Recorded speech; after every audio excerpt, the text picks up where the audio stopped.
అని మాట్లాడుతున్నారు. అసలు వాళ్ళకి నియమాలు ఉన్నాయా? అమాయకుల్ని భారతదేశంలో చొరబడి చంపుతూ ఉన్నారు. అలాంటి వాళ్ళు ఈరోజు ఇలాంటి వ్యాఖ్యలు చేస్తూ ఉన్నారు. మరి మోదీని విమర్శించే స్థాయికి వీళ్ళు ఉన్నారు. నేను ఎలాంటి విచారం వ్యక్తం చేయట్లేదు, బాధపడలేదు అంటూనే ఒక వార్నింగ్ లేఖను కూడా భారత్ని నాశనం చేస్తా అంటూ కూడా ఎలాంటి జాలిదయ ఉండదు ఇక మీదట అంటూ కూడా ఒక వార్నింగ్ ఇచ్చారు. దాన్ని ఎలా తిప్పికొట్టబోతున్నారు? ఇక్కడ మోడీ గారు చేసినటువంటి విషయంలో వాళ్ళకి ఏదైతే కనిపించిందో అది మనం గురువింద గింజ తన తాలూకా నలు పెరగదు అని చెప్పేసి సామెతకి మన కరెక్ట్ గా ఇక్కడ సూట్ అవుతుంది. వాళ్ళు చేసింది ఇవాళ కాదు, పెద్దలు వేల్పూరి గారు చెప్పినట్లుగా స్వతంత్రం వచ్చినప్పుడు నుండి విడిపోయినటువంటి మర్నాడి నుండే వాళ్ళు ప్రారంభించారు ఈ దేశం మీద ద్వేషాన్ని వెలగడం. ఆ నేపథ్యంలో లక్షలాది మంది ప్రాణాలు కోల్పోవడం అయితేనేమి, ఏది వాళ్ళు భారతదేశంలో ఉన్నటువంటి వాళ్ళని కాదు నేను చెప్పేది. అసలు విడిపోయినప్పటికీ దాదాపు 20% పైగా ఉన్నటువంటి హిందువులు పాకిస్తాన్ లో ఏమయ్యారు? ఇవాళ కనీసం 1% కూడా లేకుండా పోయారనేసి అంటే అది ఎవరి పాపం? అది అక్కడ వేరే ఎవరైనా వెళ్ళి ఆ నాశనం చేశారా ఆ సమాజాన్ని? వాళ్ళే కదా నాశనం చేసింది. ఇవాళ అదే మన భారతదేశంలో తీసుకున్నట్టయితే అన్ని మతాలను ఆదరించాము, అన్ని మతాలని అభివృద్ధి పదంలో పయనించే విధంగా తీసుకోవడం రావడం జరిగింది. ఇటీవల కాలంలో మనం తీసుకున్నటువంటి చాలా సంస్కరణలు కూడా ఏదైతే ఆయా సమాజాల్లో ఉన్నటువంటి ఒక దుర్మార్గపు అయినటువంటి ఆచారాలను కూడా ఇప్పుడేదో పహల్గామ్ లో ఉగ్రదాడి జరిగి మనం ఆ విషయాన్ని పక్కన పెట్టాం కానీ పశ్చిమ బెంగాల్లో ఏం జరుగుతుంది? హిందువుల్ని ఊచకోతకోయట్లా అక్కడ కొంతమంది వచ్చి అక్కడ శరణార్థులుగా ఉన్నటువంటి రోహింగ్యాలు వీళ్ళందరూ కూడా ఏం చేస్తున్నారు సార్? నాట్ ఓన్లీ ఇప్పుడు జరుగుతుంది పశ్చిమ బెంగాల్లో కూడా ఒకటి సిఏఏని వ్యతిరేకించినటువంటి సందర్భం, రెండోది ఏదైతే ఈ వక్ఫ్ చట్టాన్ని మేము అమలు చేయమని చెప్పేసి మొన్ననే ప్రకటించినటువంటి ఒక సందర్భం. అదేవిధంగా గత ఎన్నికల ముందు నుండి కూడా అక్కడ జరుగుతున్నటువంటి హిందువుల మీద జరుగుతున్నటువంటి దాడి నేపథ్యం, ఇవన్నీ అంటే మన అంతరంగికమైనటువంటి అంశాలు కాబట్టి ఇవాళ కోస్త పక్కదారి పెట్టినప్పటికీ ఇవేమీ చిన్న విషయాలేం కాదు ఇది. సో దీనికి అనుగుణంగా ఇవాళ పాకిస్తాన్ వరకు తీసుకున్నట్లయితే ఎన్ని అవకాశాలు ఇచ్చి చూసింది.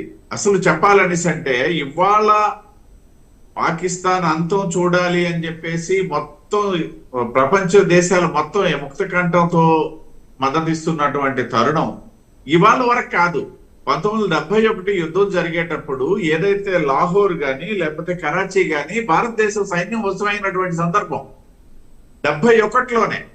కానీ ఆనాటి ప్రభుత్వం ఉదాసీన వైఖరి వలన లేకపోతే ఇతరత్ర సంతుష్టీకరణ సిద్ధాంతాల వలన దాన్ని మళ్ళీ విడిచిపెట్టడం జరిగింది. నిజంగా చెప్పాలి ఆ రోజే గనక మనం యుద్ధంలో గెలిచింది, భారతదేశం యుద్ధంలో గెలిచింది, కానీ ఏ లబ్ధి పొందింది అనేసి అంటే ఏమీ లేదు. అక్కడ గెలిచినటువంటి నగరాలను కూడా మళ్ళీ వాళ్ళకి ఇచ్చేసిన పరిస్థితి వచ్చింది. నిజంగా ఆ 2 నగరాలు కనుక ఆ రోజు భారతదేశంలో అంతర్భాగం అయినట్లయితే ఇవాళ పరిస్థితులు మరీ వేరే విధంగా ఉండేవి.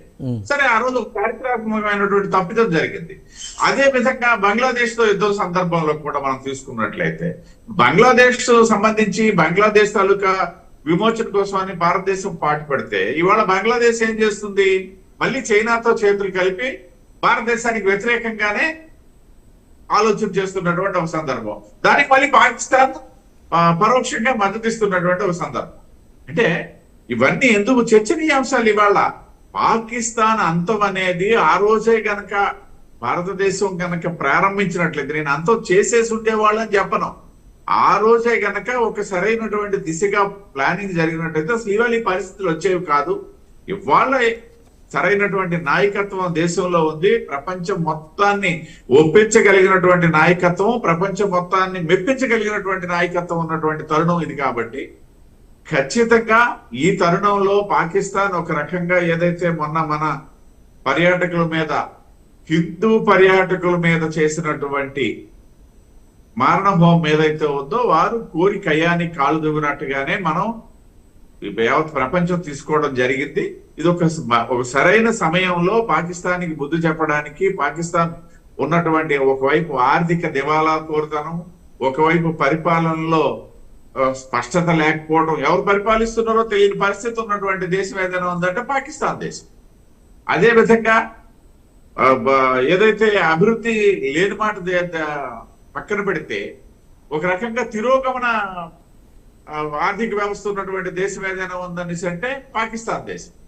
ఇవాళ పెట్రోల్ కావాలనేసి అంటే 400 రూపాయలు పెట్టి కొనుక్కునే పరిస్థితి వచ్చింది అనేసి అంటే దానికి కారణం ఎవరు? ఆ దేశం తాలూకా విధానాలు. ఒకవైపు నీ ఆర్థిక పరిస్థితిని చక్కదిద్దుకోలేక చేతులు ఎత్తేసి, ఒకవైపు నీ పరిపాలనా విధానాన్ని చక్కదిద్దుకోలేక టెర్రరిస్టుల చేతిలో పెట్టుకొని దివాలా తీసినటువంటి దేశం ఇవాళ భారత అంటే నెలకొన్న పరిస్థితులు, తిరుపతిరావు గారు, నెలకొన్న పరిస్థితులు చూస్తే గతంలో ఎన్నడూ లేనంత సీరియస్గా భారత్ ఉంది.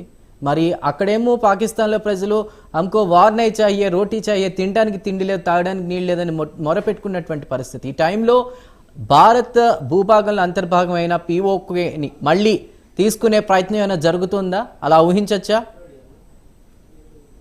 ఖచ్చితంగా ఊహించవచ్చు.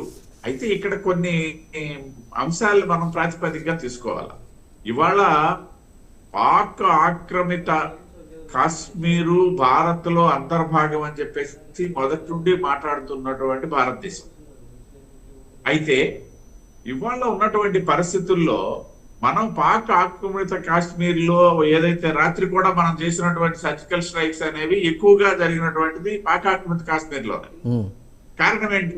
పాక్ ఆక్రమిత కాశ్మీర్ ఆధారంగా పాకిస్తాన్ గత 7 దశాబ్దాలుగా ఈ తీవ్రవాదాన్ని, అంటే ఆక్రమించుకున్నటువంటి భూభాగంలో వాళ్ళు చేస్తే రేపు మనం తీసుకుంటే మనం నష్టపోవాలి అన్నటువంటి దురుద్దేశంతో ఆనాటి నుండి కొనసాగించి ఇవాళ ఆ పాక్ ఆక్రమిత కాశ్మీర్ ని కాస్త కల్లూల్ కాశ్మీర్ గానే వాళ్ళు మార్చేసినటువంటి ఒక సందర్భం ఉంది. అఫ్ కోర్స్ మనం ఇవాళ దేశం ఉన్నటువంటి పరిస్థితి, మన సైనిక పరిస్థితి, మన ఆర్థిక పరిస్థితి, మన పరిపాలనా సామర్థ్యము, ఇతరత్ర వీటన్నింటి ముందు పాక్ ఆక్రమిత కాశ్మీర్ మనం ఇవాళ స్వాధీనం చేసుకున్నా కూడా మనం ఏమీ చక్కదిద్దుకోలేని పరిస్థితులు లేవు. కానీ మొదటి ప్రాధాన్యత ఏదైతే ఉందో గత 75 సంవత్సరాలుగా పాకిస్తాన్ దేశం మీద పలు సందర్భాల్లో కక్కుతున్నటువంటి విషయం అయితేనేమి, చేస్తున్నటువంటి కుట్రలు అయితేనేమి, చేస్తున్నటువంటి మారణ హోమం అయితేనేమి, వీటన్నిటికీ ముందు నివారించుకోవడం అని భారతదేశం పట్ల భారతదేశంకు ఉన్నటువంటి ప్రథమ కర్తవ్యం. తర్వాత ఇప్పుడు చాలా మంది కథనాలు కూడా వస్తున్నాయి సోషల్ మీడియాలో చూసేటప్పుడు. ఇవాళ పాకిస్తాన్ నిజంగా గనక మనం యుద్ధంలో గెలిచినట్లయితే దాన్ని ఏం చేసుకుంటాం అనే ప్రశ్నలు కూడా తలెత్తున్నాయి. మనకు అవసరం లేదు ఇప్పుడు అది. ఆ రకంగా తయారైనటువంటి పాకిస్తాన్ ఈవేళ మనం కలుపుకోవడానికి అంటే నేను పాక్ ఆక్రమిత కాశ్మీర్ గురించి వేరు మళ్ళా విషయం. కానీ పాకిస్తాన్ గురించి కూడా కొన్ని కథనాలు మనం చూస్తున్నాం.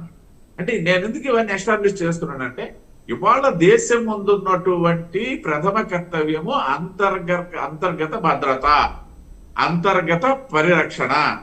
మన దేశ సరిహద్దులు, మన దేశ జనాభా, మన దేశం తాలూకా శక్తి సామర్థ్యాలతో మనం పరిరక్షించుకోవడం అనేది మొదటి ప్రాధాన్యత అంశం.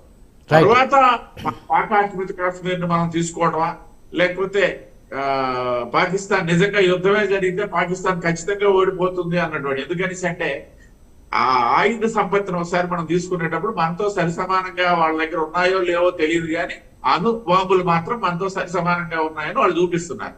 కానీ ఒక కథనం నేను ఇటీవల కాలంలో చూశాను. పాకిస్తాన్ అణుబాంబులన్నీ కూడా దాదాపు దశాబ్దాల కిందట ఏదో తొలినాళ్ళలో తయారు చేయబడి ఎక్కడో నిక్షిప్తం చేసినటువంటి సందర్భమే తప్పిస్తే ఇవాళ అణుబాంబుల్ని వినియోగించుకోవడానికి అవసరమైనటువంటి శక్తి సామర్థ్యాలు నేను చెప్పేది వాళ్ళ దగ్గర లేదు. బాంబు ఉంటే మాత్రం సరికాదు కదా, నా దగ్గర శక్తి ఉంటే కదా ఎదుటి మీద వేయడానికి అవుతుంది. శక్తి ఇన్ దట్ సెన్స్ అక్కడ టెక్నాలజీ. అణుబాంబులకు సంబంధించి ఆ బాంబుల్ని వినియోగించుకోగలిగినటువంటి టెక్నాలజీ కానీ ఇంకా చెప్పాలి అంటే సైన్స్ ఆధారితంగా కొన్ని ఉంటాయి, ఏదైతే పాస్వర్డ్స్ అని లేకపోతే ఇట్లాంటివి కూడా. అవేవి కూడా ఇవాళ పాకిస్తాన్ దగ్గర ఊరికే పూచీగా చూపించడం తప్పిస్తే నిజంగా వాటి ప్రయోగించాలంటే అవసరమైనటువంటి సాంకేతిక పరిజ్ఞానం పాకిస్తాన్ దగ్గర లేదట. కాబట్టి ఈ నేపథ్యంలో పాకిస్తాన్ ఓడిపోతుందా లేకపోయినట్టయితే ముందే చేతులు ఎత్తేస్తుంది. ఇవాళ అక్కడ మీరు ఇందాక ప్రస్తావించినటువంటి కొన్ని సంఘటనల్లో పౌరుల తాలూకా, సాధారణ పౌరుల తాలూకా మనోభావాలు బయటపడుతున్నాయి. అయితే మత పెద్దలతో దగ్గర నుండి అంటే ఉన్న పరిస్థితులు అక్కడ ఎవడు కూడా తినడానికి తిండి గురించి ముందు ఆలోచిస్తాడు కానీ శత్రువు తాలూకా తలనారుతానని చెప్పి ఆలోచించడు కదా.